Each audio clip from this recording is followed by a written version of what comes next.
आज का पहला नंबर था कि किस दर्पण की फोकस दूरी ऋणात्मक होता है। तो किस दर्पण की फोकस दूरी ऋणात्मक होता है? तो अवतल का। किसका होता है? अवतल का होता है। करेक्ट आंसर बी हो जाएगा।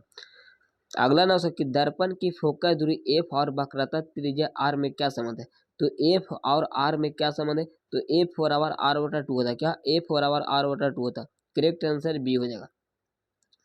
अगला ना हो कि समान दृष्टि के लिए स्पष्ट दृष्टि के न्यूनतम दूरी है। तो समान दृष्टि के लिए स्पष्ट दृष्टि के न्यूनतम दूरी कितना होता है? तो 25 सेंटीमीटर। कितना? तो 25 सेंटीमीटर होता है। करेक्ट आंसर क्या जाएगा? बी हो जाएगा।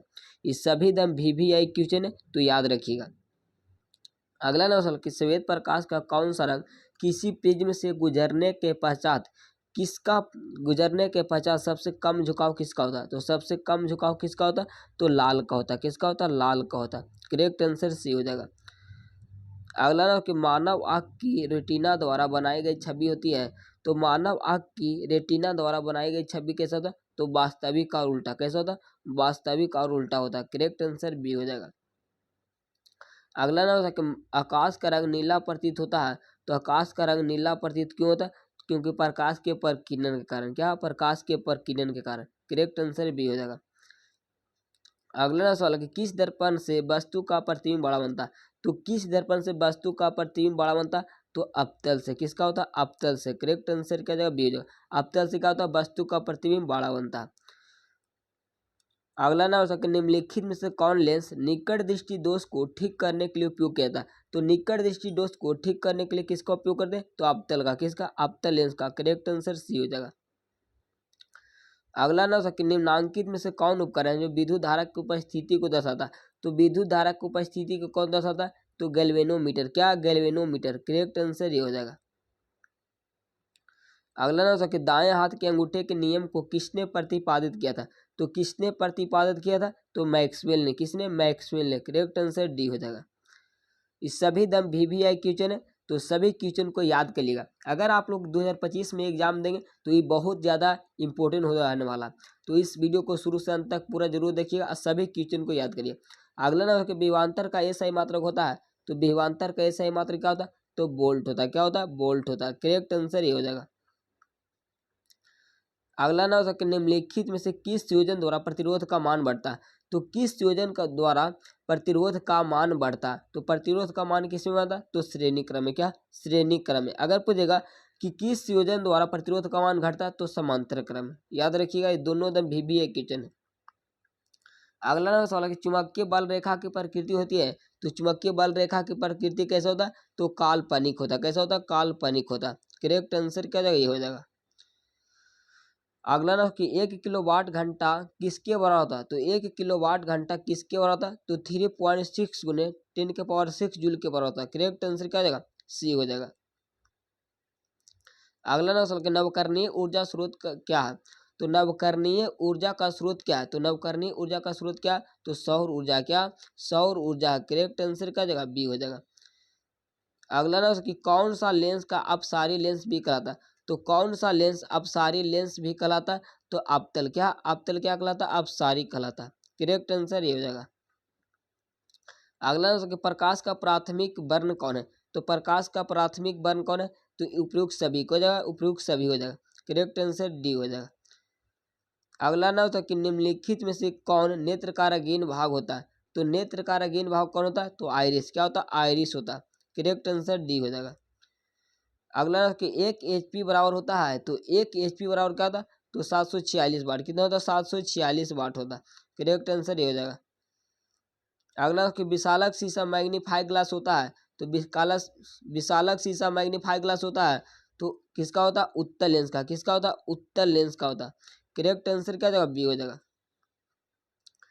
अगला ना कि जब किसी चालक तार से विद्युत धारा प्रवाहित होती है तो गतिशील कण होते हैं। तो गतिशील कण क्या होते हैं? तो इलेक्ट्रॉन होता है। क्या? इलेक्ट्रॉन होता है। करेक्ट आंसर डी हो जाएगा। अगला ना कि एम्पियर घंटा मात्रक है। तो एम्पियर घंटा किसका मात्रक है? तो आवेश का। किसका? आवेश का। करेक्ट आंसर बी हो जाएगा। अगला ना कि निम्नलिखित में से कौन सा मात्रक वाट के बराबर होता है? तो निम्नलिखित में से कौन सा मात्रक वाट के बराबर होता है? तो वाट के बराबर कौन होता है? तो जूल प्रति सेकंड। क्या? जूल प्रति सेकंड होता है जो वाट के बराबर होता है। क्या? वाट के बराबर होता है।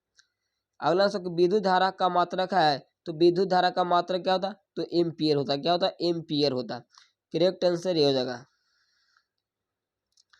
अगला कि ग्लोबल वार्मिंग के लिए उत्तरदायी गैस कौन है, तो ग्लोबल वार्मिंग के लिए उत्तरदायी गैस कौन होता है, तो CO2, क्या, carbon dioxide. Correct answer C हो जाएगा। अगला ना सवाल है कि शरीर में भोजन का पचना किस प्रकार की प्रक्रिया, तो शरीर में भोजन का पचना किस प्रकार की प्रक्रिया, तो उपचयन है, क्या, उपचयन है। करेक्ट आंसर ये हो जाएगा। अगला ना सवाल है कि कली चूना पर जब जल डाला जाता है तब अभिक्रिया होती है, तो कौन सी अभिक्रिया, तो ऊष्माक्षेपी होता है, क्या, ऊष्माक्षेपी होता है। करेक्ट आंसर क्या हो जाएगा, ये हो जाएगा। अगला ना सवाल कि निम्नांकित में से कौन सबसे अधिक अभिक्रियाशील है, तो सबसे अधिक अभिक्रियाशील कौन धातु होता है, तो इसका आंसर होगा कॉपर, क्या हो जाएगा, कॉपर हो जाएगा। करेक्ट आंसर क्या हो जाएगा, ये हो जाएगा। अगला ना सवाल कि चूना जल का रासायनिक सूत्र है, तो चूना जल का रासायनिक सूत्र क्या होता है, तो इसका आंसर क्या हो जाएगा, करेक्ट आंसर डी हो जाएगा, क्या, CaOH2 हो जाएगा।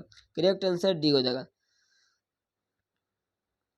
अगला ना सवाल कि कोई विलयन लाल लिटमस को नीला कर देता है तो उसका pH मान होगा, तो उसका pH मान क्या होगा, तो लाल से नीला कौन करता है, क्षार करता है, तो क्षार का pH मान क्या होता है, तो करेक्ट आंसर डी हो जाएगा, A और B दोनों हो जाएगा।